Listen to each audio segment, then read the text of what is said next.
Hi, in today's learning series, we'll be discussing about sociocultural and psychological causes of illness. There are so many factors that is related to illness and that causes illness. One of them is culture and psychological conditions. So that is why our topic today is sociocultural and psychological causes of illness. Now, we all know that culture is the way, the belief, customs of a group of people. And culture can be imposed. Man can make culture. And culture has been there for a very long time. It passes from one generation to another. In one way or the other, we obey culture, whether we like it or not. In one way or the other, we obey culture because it's as old as mankind. Even with broad knowledge and even with the knowledge that is increasing, with civilization and so many things, culture still have a way of playing role. Like I said, but most of them are beliefs. Some are customs, some are might. Some beliefs, some things we believe that if this thing happens like this, it happens like this. And before you know it, it becomes part of our way of life. Some people will say culture is the way of life. Yes, it's way of life. Most of them are imposed on us. Most of them we create them, and it passed from generation to generation. So culture and health, I would say that they work hand in hand because there are so many things in health that is affecting our health that is as a result of our way of life. That is our culture. Now let's take for instance malnutrition. We know that malnutrition is a threat in the developing countries today. A lot of families battles from malnutrition, lack of adequate diet or balanced diet. Most people don't eat what they are supposed to eat because of their culture or because they don't know how to use available materials.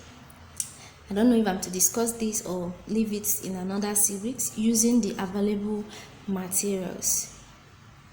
I think it's one of the principles of primary health care. You have to use the things that is available in your environment. So most people suffer from this malnutrition because of lack of knowledge of using their available resources and their culture as well. Now, in some places, children are not allowed to eat meat or big meat. Even if they eat, their parents will give them a little. Some are not allowed to eat egg. The belief is that if you give a child meat or egg, the child can start stealing. That is, if the meat or egg is not available in the house, the child can start looking for it elsewhere, thereby leading to the child stealing. Now, if you look at this critically, even though we say it is being practiced in ancient times, if you visit so many African homes, you see that a mother will dish out meal and give one meat for maybe 4 children to share. And the wife and the husband will take majority of the meat, not knowing that adults don't need more of meat, red meat, or all those egg. It is the children that need it more. So you see, that particular culture is not very good. It causes malnutrition. Now, pregnant women. We know that a pregnant mother is eating for 2 people. when she's eating, the baby in the uterus takes it up through the placenta. Now, if the woman doesn't eat enough balanced diet, it affects the health of the woman and the health of the child. Now, in some cultures, pregnant women are not allowed to eat certain things like snail, some food. The belief is that if a pregnant woman eats snail, it makes the child to start salivating much. Most food that pregnant mothers are not allowed to eat, they see them as demonic food that will deteriorate the health of the baby. So that particular culture poses danger to a pregnant woman and the baby in the womb. So it's not a good one. Now we have so many culture. Circumcision, that's female genital mutilation. We know that female genital mutilation is a dangerous practice because it can affect the health of the female child. It can expose the child to diseases due to the cutting. Now, in some societies, they use knife, they use bamboo sticks, and so many other sharp sticks that are not supposed to be used in the body to do circumcision. Some of them introduce disease because these materials are all unsterilized. During circumcision in the hospital, that is circumcision of a male child, any medical personnel that's conducting the circumcision uses sterile materials. But in cultures where some people do their own circumcision when the child is already an adult, you see that they use unsterile materials. Most of them use one materials. They take it as age grade initiation, where a child reaches a certain age and the child has to be circumcised at that age. You see that they use one particular knife or whatever they are using to cut all the people that came. They can introduce transmitted diseases. They can introduce diseases from one person to another through that act.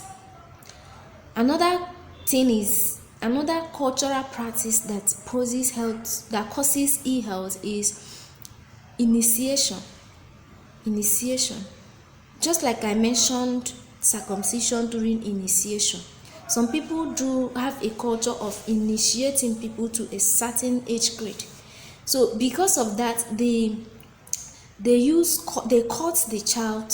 They cut a part of the body of the person. Maybe they give a mark. So in some societies, a particular mark represents a particular age group. Maybe a mark of 3 lines might be drawn on the face to show that this person belongs to maybe age group of from 30 years. 2 lines can be drawn to show that this person belongs to age group or age grade of maybe 20 years. So these particular practices or these cultural practices introduces this illness to us. So it is most of them are very dangerous. And remember, is our culture is in there. What needs to be done is awareness to prove the dangerous part of these cultures. So this awareness needs to be enforced in a way that it will not pain or cause or make the members of the society to feel biased or feel insulted. It has to be the advantages of them stopping the tradition should outweigh the disadvantages. So they need to be convinced that such practices are not really okay, or they can deviate other means of having such practices, maybe by using one sterile material for one person instead of using one for everybody. So these are cultural practices that causes ill health. Remember, that is what we are discussing, cultural practices that causes ill health in the society.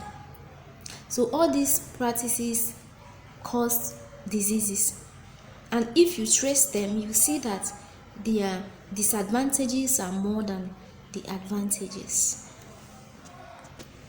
Now, another cultural practice that affects us is widow inheritance and polygamy.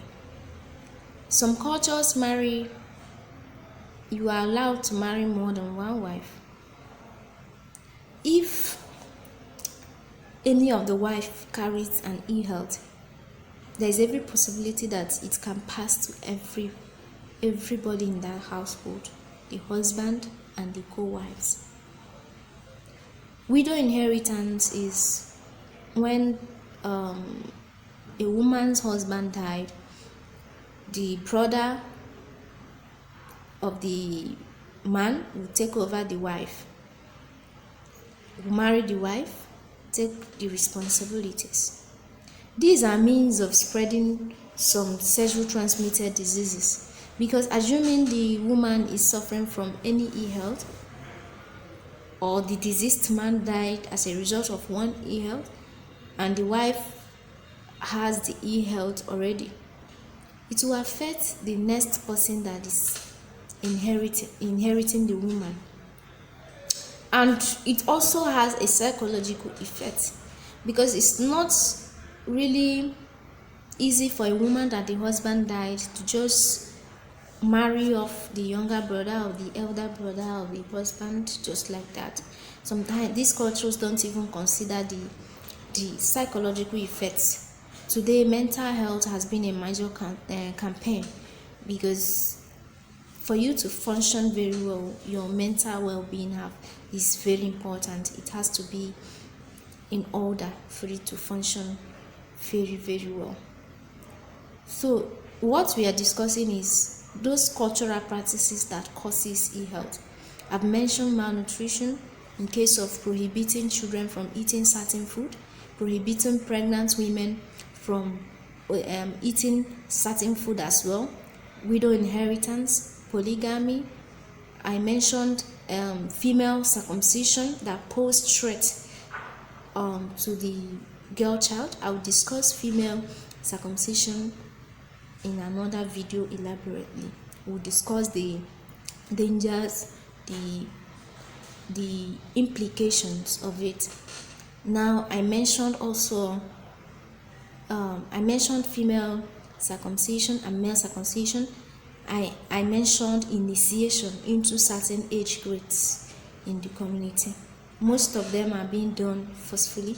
We have substance abuse, where you are allowed to drink some certain things, or some cultures will flog you or maltreat you to show that you have reached a certain age of maturity. Maybe when you're getting married, they will have to flog you to see that you are ready to endure the pains of marriage.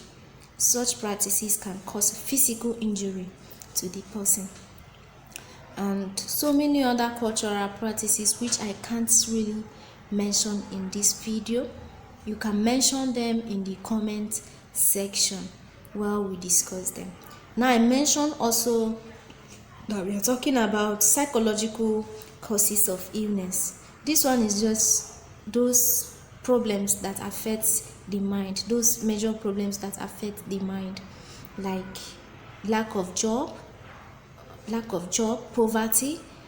Poverty can make someone to be psychologically devastated.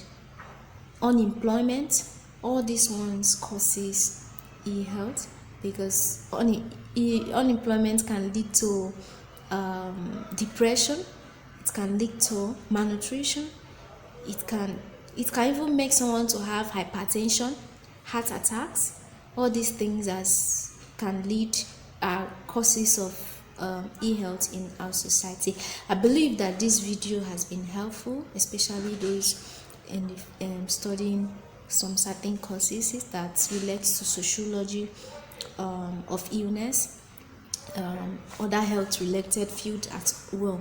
Please like this channel, like this video as well, subscribe and share. If it is useful to you, call your friends to watch. We're always here and we'll be doing series of video each day. Thank you. See you in our next video.